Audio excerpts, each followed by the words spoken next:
돈 냄새 맡은 큰 손이 있다. 기업 사냥꾼의 수상한 움직임 얘기 좀 해보겠습니다. 여러분, 이번 주에 제가 보고 가장 충격적이었던 기사는 이거였는데 혹시 보셨나요? 한국에서 가장 큰 로펌 하면 김앤장, 국내 최대 로펌입니다. 김앤장이 이거 경제 위기 대응 전담 조직을 신설했다. 경제 전문가 포함해서 100여 명 규모의 경제 위기 대응 전담 조직 신설을 한 것으로 확인됐다.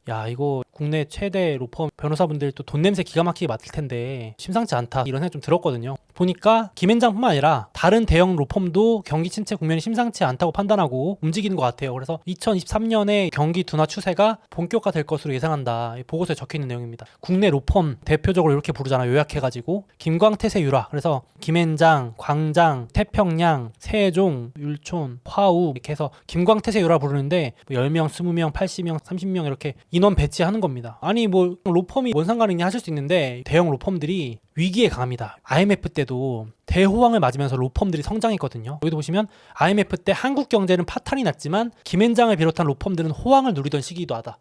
참 아이러니하지 않나요? 경제가 막 파탄 나고 무서운 얘기지만 파산하는 기업 나오고 하면은 그걸 잡아먹는 걸 도와주는, 중개하는 역할로서 성장을 한 거죠. 외환위기, M&A 자문 급성장, 합병으로 라인업 확장. 이때 막 인수합병하면 김앤장 이런 식으로 큰 거겠죠. 이번에도 위기나 돈 냄새를 잘 파악할 가능성도 있기 때문에 이 기사를 인상 깊게 봤습니다. 그래서 여기도 보시면 기업 구조조정 사건이 끊임없이 일어났던 이 IMF 때 외국 자본들이 밀물처럼 들어와서 국내 알짜 기업들, 슬픈 얘기지만 이때 막 사들인 거죠. 그때 특수를 누렸답니다. 김앤장 변호사들이 빅딜들을 처리한 거예요. 그래서 요즘 M&A는 좀 조용하긴 한데 역시나 올해 3분기까지 9월 30일이면 가장 최근 자료거든요. 3분기까지도 뭐 김앤장이 부동의 1위입니다. 거래 금액부터 점유율까지 33% 기준으로 부동의 1위. 그러니까 여기가 움직였다는 것도 되게 상징적인 거겠죠. 팀을 꾸렸다는 것도. 그런데 변호사들이 왜 움직일까 생각해보면 뒤에 큰 손들, 고객들이 움직이니까 로펌도 움직이는 거겠죠. 로펌들의 실질적인 배후, 고객들은 이 사모펀드입니다. 글로벌 사모펀드. 이분들이 찐이거든요.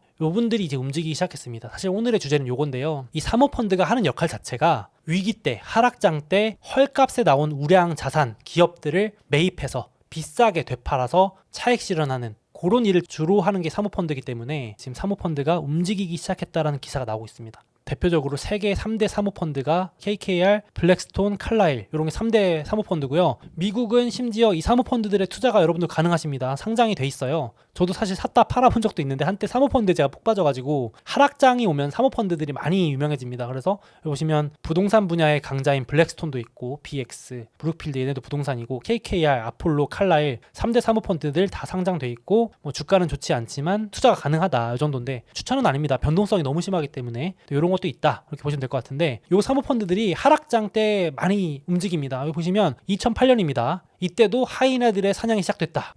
그러니까 시장에서는 피비린내가 나지만 국부 사모펀드든 현금 자산이 많은 금융회사들은 우량 기업의 알짜 자산을 헐값에 사들일 적기라고 판단했다. 달려드는 모습이다. 진짜 하이에나 같죠. 이때 막 파산한 리먼브라더스나 파산 위기에 처했던 AIG 이런 기업들을 막 쪼개가지고 가져갑니다. 진짜 좀 동물의 왕국의 하이에나처럼 그런 쓰러져 있는 동물을 잡아먹듯이 그런 역할을 하는 게 이게 또 사모펀드거든요. 무섭죠. 그래서 경기 하락기에 빛을 봅니다. 실제로 분석해보면 상승장에서는 공모펀드, 즉 우상향하는 뭐 ETF 있죠. 인덱스 펀드, 그냥 SPY, QQQ, DIA 혹은 그런 연금성 우상향 자산 사는 게 수익률이 보통 좋은데 확실히 사모펀드는 하락장을 기다렸다가 공격적인 투자를 하는 스타일이기 때문에 닷컴 버블 직후나 글로벌 금융위기 이후 이럴 때 수익률이 훨씬 좋았다라는 거예요. 이 기업들이 움직이는 걸 눈여겨보는 것도 하나의 힌트가 될 수 있겠죠. 큰 손들은 그걸 아는 거죠. 그래서 부자들은 괜히 부자가 아니잖아요. 그래서 다 알고 있기 때문에 위기가 오면 오히려 들고 있던 현금을 여기에 맡기는 겁니다. 지금 물론 자금 유입 속도가 좀 줄긴 했지만 대형 사모펀드에는 큰 손들의 발길이 여전히 이어지고 있다. 돈 갖고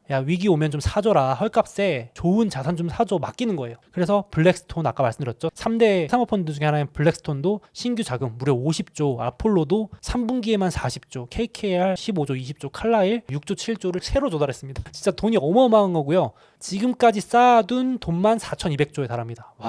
안 쓰고 갖고 있는 거예요. 이걸 드라이 파우더라고 그러는데 화약가루인데 이게 큰 손들한테 받았는데 아직 쓰지 못한 진짜 말 그대로 실탄입니다. 이거 현금성 자산인데 그래서 사모펀드들은 총알 장전하고 사냥감 기다리는 거예요. 대단하죠. 이거 참는 것도 대단하고 이제 하락장 오면 막 사모으려고 이 사람들은 신났을 것 같아요 지금. 그래서 이렇게 엄청나게 큰 돈을 굴리니까 연봉도 장난 아닙니다. 잠깐 얘기 드리면 KKR이라고 하는 이 3대 사모펀드 중에 하나의 CEO가 연봉이 6,800억 원입니다. 세상에 연봉이에요. 평생 계약 아니고요. 1년 연봉이 거의 7천억 원입니다. 심지어 이분이 또 한국계이시죠. 그래서 화제가 되기도 했어요. 조지프 배죠. 성이 배. 그래서 한국계 미국인이 작년에 또 취임해가지고 10년 전만 해도 한국계 미국인 없었는데 요즘은 한국인들 똑똑한지 세계 최고의 이 사모펀드 수장들을 차지하고 있죠. 쓸어 담고 있습니다. 칼라일이라고 하는 사모펀드의 대표도 공교롭게도 한국계 미국인이에요. 근데 이분이 올해인가 작년에 돌연 사임합니다. 그만둬요. 왜냐면 급여 4천억 원 안 줬다고. 그러니까 4천억 원이 작다 이거예요. 이 옆에 계신 분은 7천억을 받는데 나는 왜 4천억밖에 안 주냐. 불만스럽다 해서 창업자랑 싸우고 나간 거예요.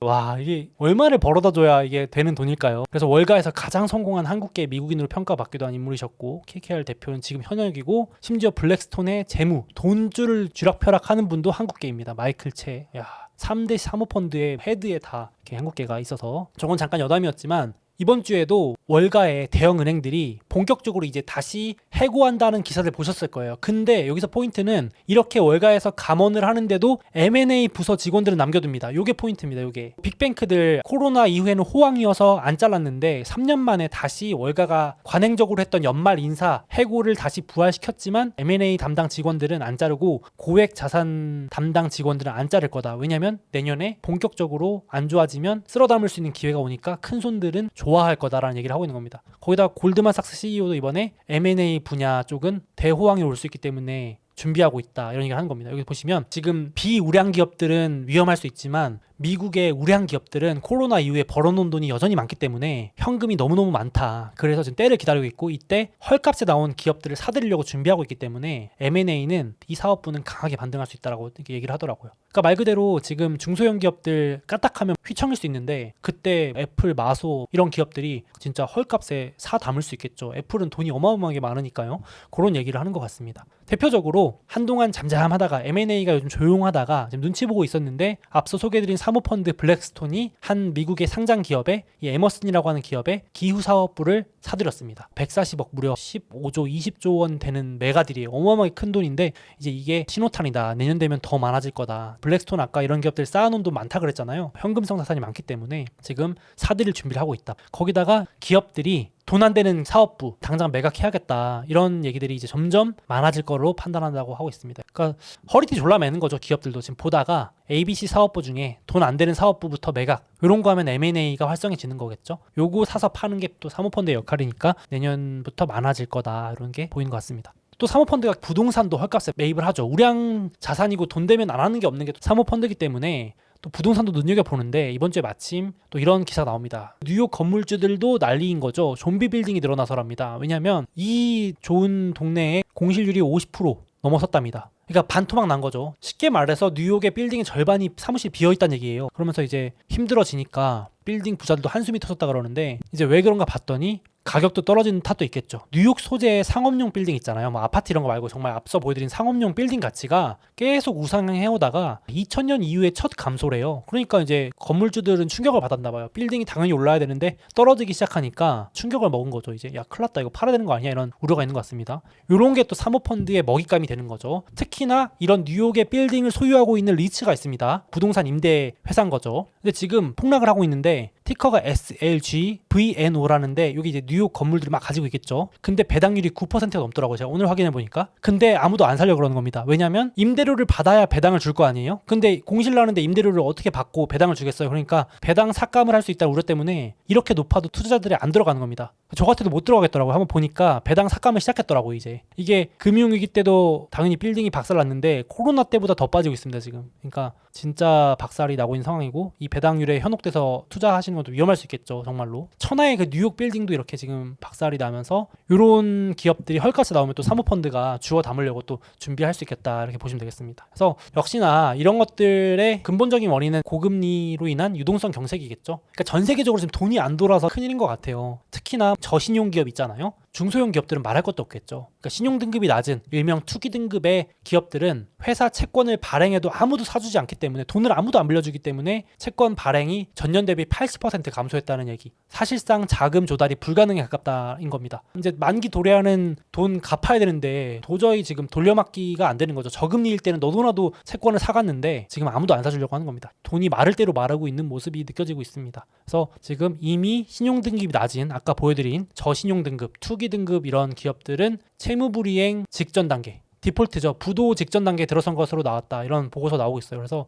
이런 것들이 내년에 또 쏟아질 수 있다는 우려 때문에 사모펀드들은 지금 자금을 막 모으고 총알 장전을 하고 있는 모습입니다. 또 거기에 이어서 외국 사모펀드들이 한국에 또 눈독을 들이고 있대요. 그러니까 사모펀드들이 또 한국 자산들 헐값에 나오는 것도 살려고 또 기다리고 있다네요. 근데 재밌는 부분은 한국이 특히나 상속세가 너무 높대요. 참고로 한국은 상속세율이 50%랍니다. 30억 원 이상 상속하려면. 근데 보통 OECD 평균은 15% 정도. 그러니까 평균보다 훨씬 높고, 거기에 대주주가 주식을 상속하려 그러면은 증여세 20%인가요? 추가 할당 때려가지고 실질 상속세율은 60%에 달한다는 얘기도 있더라고요. 그래서 이러니까 대기업 재벌조차도 세금 낼 바에는 비우량자산 매각할란다, 사모펀드에 넘길란다, 뭐 이런 식으로 하니까 사모펀드들 입장에서는 꿀이라고 합니다. 한국 내년에 또 위험할 수 있다라는 얘기를 하면서 동시에 이런 이유 때문에도 지금 사모펀드들이 아주 선호한다, 이런 얘기도 나오더라고요. 참 웃지 못할 얘기인 것 같기도 하고, 하필 또 왜 한국에 눈독을 들이는지 불안하게 뭐 이런 얘기도 나오고 있습니다. 그런 김에 제가 한국 얘기도 잠깐 드리면, 유동성 위기 계열사 구하라 하면서 보면 국민은행도 보험사, 지금 만기 도래하는 보험 상품들 대거 해약될 수 있으니까 그거 대비해서 지금 자금 지원 이번 주에 발표했고요. 신한은행도 카드사한테 자금 주고요. 또 지방은행은 캐피탈사한테 자금도 주면서 위험에 대비하는 거죠. 그러니까 혹시 모르니까. 그나마 대기업들은 계열사 있으니까 도와주고 하는 것 같은데, 이렇게 도와줄 계열사가 없는 중견 중소기업들은 좀 힘들 수 있겠죠. 그래서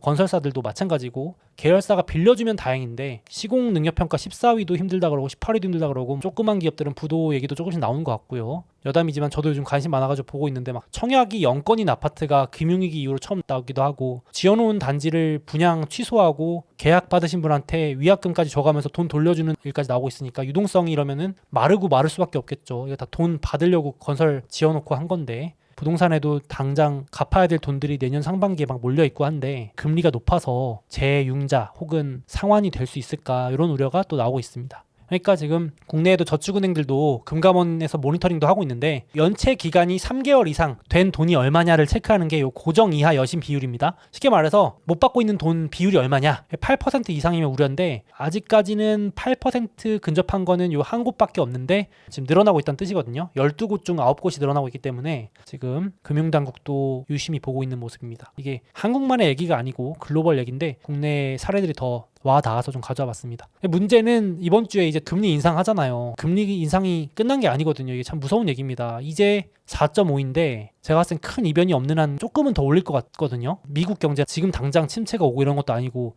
그래가지고 인플레도 아직 좀 덜 잡혔고, 그래서 지금 4에서 이번 주 4.5가 될 거고, 4.5만 해도요 2006년부터 2007년까지 최고 금리가 5.25, 요 이후에 최고입니다. 진짜 금리가 높긴 높아요. 최근 20년 동안 겪어보지 못한 금리에 도달해 있는 겁니다. 이때도 제가 보니까 미국이 금융위기 전까지 이 고금리를 1년이나 유지했더라고요. 2006년 6월부터 2007년 8월까지인가요? 5.25를 1년이나 유지하니까 못 버티고 이렇게 박살나는 기업들이 나왔더라고요. 그래서 아직은 금리 인상이 끝난 것도 아니니까 조심은 같이 해도 되지 않을까. 너무 뭐 부정적으로 보는 것도 나쁘지만 리스크 관리는 해서 나쁠 게 없지 않나 싶습니다. 그래서 오늘은 김앤장 얘기가 나와서 김앤장의 또 고객이기도 한 사모펀드 얘기까지도 한번 같이 해봤습니다. 그래서 나중에 또 요 이슈가 있으면 업데이트 한번 해드릴게요.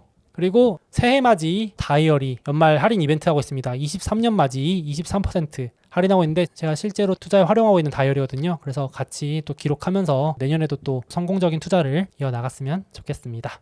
잠깐 제 책과 해외 주식 수수료 할인을 받을 수 있는 이벤트를 진행하고 있으니 주목해주세요. 이베스트증권 계좌 개설하실 때 이벤트 코드에 소우몽 입력해주시고 해외 주식 딱 100만원 이상 거래해주시는 모든 분들께 제 책을 증정해드립니다. 자, 꿀팁입니다. 50만원어치 주식을 샀다가 50만원어치를 팔면 바로 100만원 거래 금액이 채워지겠죠? 이건 우리끼리만 아는 비밀로 하시죠. 또 수수료 할인 이벤트도 진행하고 있으니 별도로 신청하시면 0.07%로 우대받으실 수 있습니다. 당연히 실시간 시세도 무료로 제공됩니다. 이미 타사에서 해외 주식을 하고 계신 분들도 있으시죠? 그 해외 주식을 이베스트 증권으로 옮기시면 현금을 드리는 이벤트도 진행하고 있다고 합니다. 아직 미국 주식을 시작하지 않으셨거나 추가로 계좌 개설하실 분들은 이런 혜택 누리시면서 투자하시면 더욱 좋을 것 같습니다.